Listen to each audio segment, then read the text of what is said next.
Subscribe करें और bell दबाएं ताकि कोई खबर रह न जाए।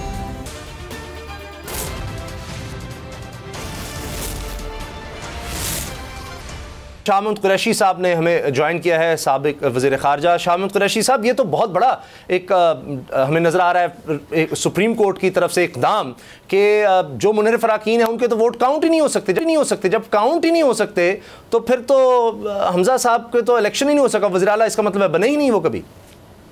देखिए, मैं समझता हूँ कि ये इस लिहाज से एक इम्पोर्टेंट जजमेंट है कि इससे मुल्क में ये जो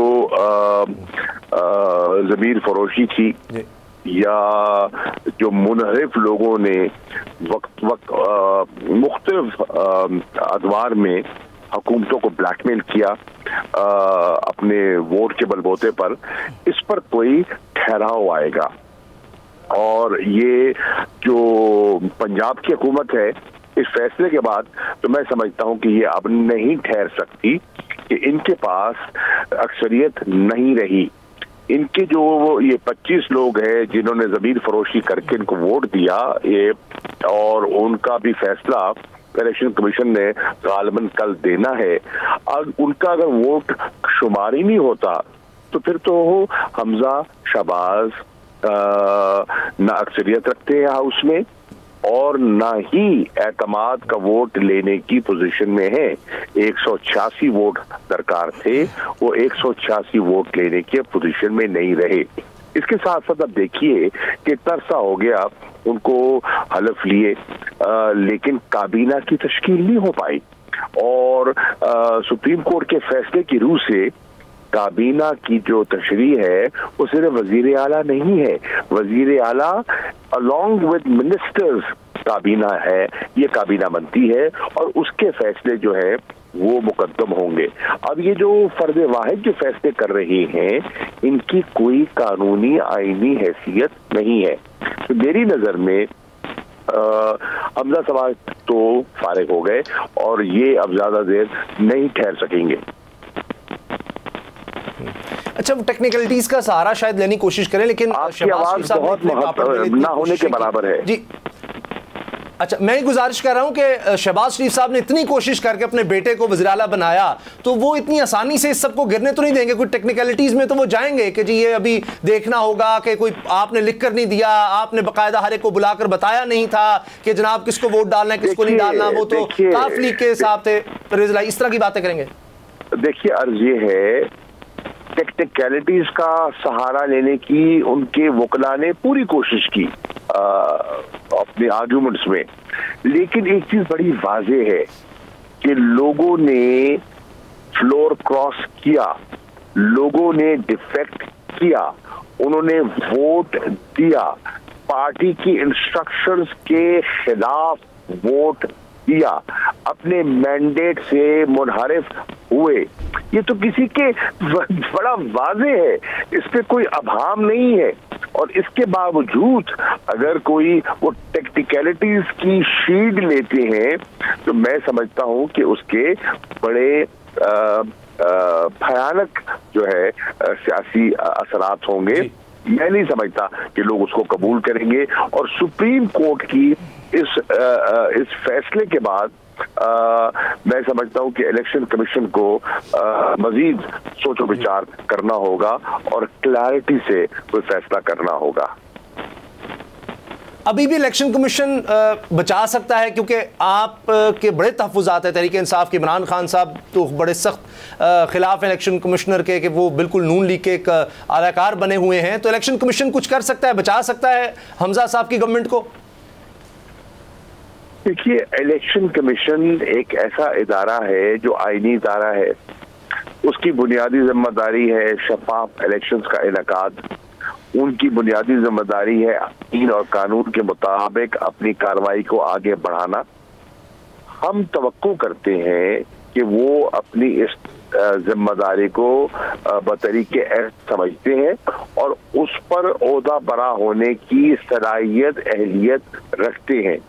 हमने अपना नुक्ता नजर उनकी खिदमत में पेश कर दिया, एक रेफरेंस भेज दिया, इन लोगों ने इंस्ट्रक्शंस को वायलेट किया। स्पीकर साहब ने जो कार्रवाई होती है उसको मुकम्मल करने के बाद, जबकि उन्होंने इनहराफ कर लिया, अपना वोट पार्टी के इंस्ट्रक्शंस के खिलाफ कास्ट किया, उन्होंने रेफरेंस भेज दिया इलेक्शन कमीशन को। इलेक्शन कमीशन ने पूरा मौका दिया, हमारा नुक्ता नजर भी सुना, उनका भी सुना, और सुप्रीम कोर्ट के फैसले की जो उन्होंने आर्टिकल 63A की तशरीह की है, और ये भी कहा है कि इस आर्टिकल को हम इन आइसोलेशन नहीं पढ़ सकते, आर्टिकल 17 को भी देखना होगा, 63A को भी देखना होगा, और ये देखना होगा कि ये क्यों मुतारिफ करवाए गए। मकसद था पॉलिटिकल स्टेबिलिटीज, पॉलिटिकल पार्टीज को प्रोटेक्शन देना, और ये जो है सौदेबाजी और जमीन फरोशी, इससे उन्होंने कहा कि ये तो कैंसर की तरह हमारे निजाम को चाट जाएगा और डिस्टेबलाइज करेगा। तो इसके बाद मैं समझता हूँ कि इलेक्शन कमीशन को किसी नतीजे में आने पर और वाज़ेह फैसला करने में शायद अब दिक्कत महसूस ना हो। सही, बहुत बहुत शुक्रिया शाह साहब, आपने हमें वक्त दिया, आपकी बड़ी मेहरबानी। मेरे साथ जमील फारूकी मौजूद हैं, नूरुल आरिफीन हैं, नज़ीर लगारी साहब हैं। तीनों से मैं माजरत भी चाहता हूं क्योंकि पहले शेख रशीद साहब हमारे साथ थे, शामिद कुरैशी साहब, तो बड़ा इंपॉर्टेंट है क्योंकि इन्हीं की हुकूमत में ये सारा रेफरेंस गया था सुप्रीम कोर्ट के पास, और अब वहाँ से इस हवाले से राय भी सुप्रीम कोर्ट की आ गई है। मैं जल्दी जल्दी चाहूँगा कि बात हो, ताकि लगारी साहब बड़ी देर से वेट कर रहे हैं, हमारे सीनियर हैं। तो जमील, आप बात कर रहे थे और वो बात मुकम्मल नहीं हो सकी। इसमें यह भी था कि डिस्क्वालिफिकेशन का भी पूछा गया था रेफरेंस में, और फिर के ये जो वोट की खरीदो फरोख्त है, या जिस तरह से ये सारी करोड़ों की सब की तरफ से कहा गया जी पैसे देकर सारा कुछ होता है, इसको किस तरह रोकना है, ये चीज़ भी इसमें शामिल थी। अब जो हुकूमत में इस वक्त लोग हैं उनकी तरफ से ये आइन में आर्टिकल लाया गया कि जी ये डिफेक्शन क्लॉज, ये सारी इस तरह से कभी उधर चले गए, ये सारा रुकना चाहिए। आज अजीब बात है कि उन्हीं की हुकूमत है और वही इसके खिलाफ नजर आ रहे थे। आपको लगता है अब ये रास्ता रुक गया है, ये जो खरीदो फरोख्त होती थी, जहाँ लोटा कहा जाता थी उस तरफ चला गया, उस तरफ चला गया, या अब रुक जाएगा मामला? देखें उसामा, ये रास्ता रुकता है या नहीं रुकता इसका फैसला तो वक्त करेगा, लेकिन अभी तक के लिए एक बड़ी इंपॉर्टेंट डेवलपमेंट इस लिहाज से है, क्योंकि हम काफी दिन से इसके ऊपर बात कर रहे थे, तो मैं जरूर उसको मेंशन करना चाहूंगा। This decision, this verdict is a face saving for PMLN। जिस तरह से एक वर्डिक्ट 9 और 10 अप्रैल की रात फेस सेविंग बना था इमरान खान साहब के लिए, इमरान खान साहब भी दुनिया को ये बताने के लिए मुसर रहे कि उन्हें किसी और ने नहीं, वो तो आखिरी बॉल तक लड़ने को तैयार थे।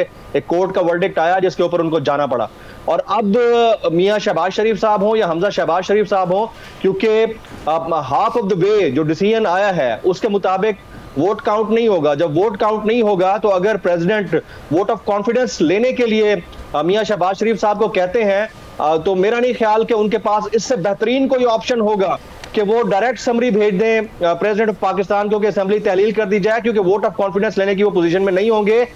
25 अरकान वैसे निकल जाएंगे, उनके पास 169 तादाद रह जाती है, 172 चाहिए हैं, और अगर वो इसके ऊपर मजीद अड़ते हैं तो उनको सुबकी का सामना होगा। तो this is a best time for him to save his face, और फौरन समरी जो है प्रेसिडेंट को भेज के असेंबली तहलील करा के अगले सेटअप की तरफ जाया जाए।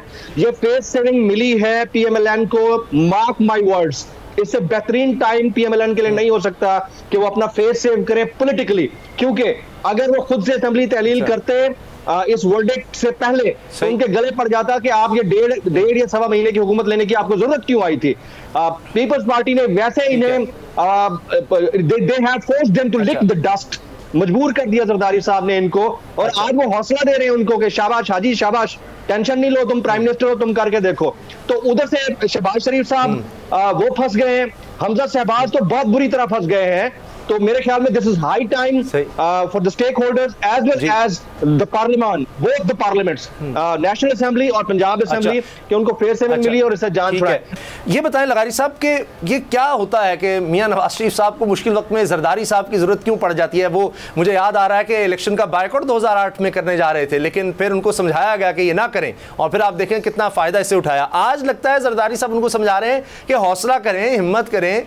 मरियम साहब वाज़ेह तौर पर बयान दे चुकी, नवाज शरीफ साहब दे चुके हैं। शहबाज शरीफ साहब भी नहीं जानना चाहते होंगे, इतनी तगदो के बाद तो उनको ये सीट मिली है, बेटा भी कैसे वज़ीर आला बना। तो आपको लगता है कि जरदारी साहब मना लेंगे कि नहीं रुको, या नवाज शरीफ साहब दिखाना चाह रहे हैं कि नहीं ये सारी PDM जो भी है फैसले मेरे ही हैं, तभी मैंने सारी काबीना को या काबीना के कुछ हिस्से को, नून लीग की काबीना के कम से कम कुछ हिस्से को मैंने बुला लिया था, तो वो नवाज शरीफ साहब अपनी चाल चलेंगे? इस वक्त चाल क्या रही है? बात जो कहा है जमील ने उसको मान लें और कहेंगे ठीक है हम भी जाते हैं मास्टर्स के पास और उनके साथ जाकर राय लेते हैं। मतलब अब आपके पास क्या रह गया? इस वक्त जो सूरत हाल है, अगर जाते हैं हम उस इलेक्शन की तरफ जो पंजाब में हुआ है, पंजाब असम्बली में हुआ है, अगर वो किसी भी तरीके से आपने इसको मैनेज कर भी लिया था, उस वक्त ये फैसला तो नहीं था, अब ये फैसला आ गया है। अच्छा फैसला नहीं, राय आ गया, चलें राय आ गई। अच्छा इस राय के मुताबिक अगर कल, इस वक्त गवर्नर तो वही है ना जिनका नाम चौधरी परवेज़ लाई है, अगर वो कहते हैं कि जनाब आइए एतमाद का वोट लीजिए, तो फिर क्या होगा? फिर असम्बली में क्या सूरत हाल पैदा होगी? उमर सरफराज टीमा है गवर्नर, वो होंगे क्योंकि उनके हटाने की भी एक समरी थी और उनके हमें नहीं पता है कि इस वक्त कौन कहाँ पर क्या बना हुआ है, हमें नहीं पता। जो कह दे कि जी मैं गवर्नर हूँ हम मान लेंगे, जो कहेगा कि हम इस ओहदे पर हैं वो मान लेंगे। हमने इस तरह की, जब कहीं इनकलाब आ रहा होता है, यहाँ इनकलाब नहीं आ रहा है जी, मैं पेशगी बता रहा हूँ कि यहाँ इनकलाब नहीं आ रहा है, यहाँ पर ताकतवर स्टेटस को की कुव्वतें अपने स्टेटस को बरकरार रखने के लिए ही सारा जोर लगा रही हैं, बेशक लगाएं, लेकिन स्टेटस को पाकिस्तान का खिसक चुका है, अब उसके पैर उखड़ चुके हैं। अच्छा, और ये सूरत हाल बिल्कुल दूसरी जानिब चली गई है। ये इनकलाब नहीं है, लेकिन इससे इनकलाब का रास्ता ज़रूर खुलेगा और लोग उस तरफ को जाएंगे जहाँ इनकलाब होता है। मैं सिर्फ ये अर्ज़ कर रहा हूँ कि हुकूमत के पास अगर ये मौका आ गया है कि वो मास्टर्स के पास जाए, तो उसको ये रास्ता अख्तियार करना चाहिए जी। जहाँ आप काबीना नहीं बना सकते, जहाँ आप बैठकर गवर्न नहीं कर सकते।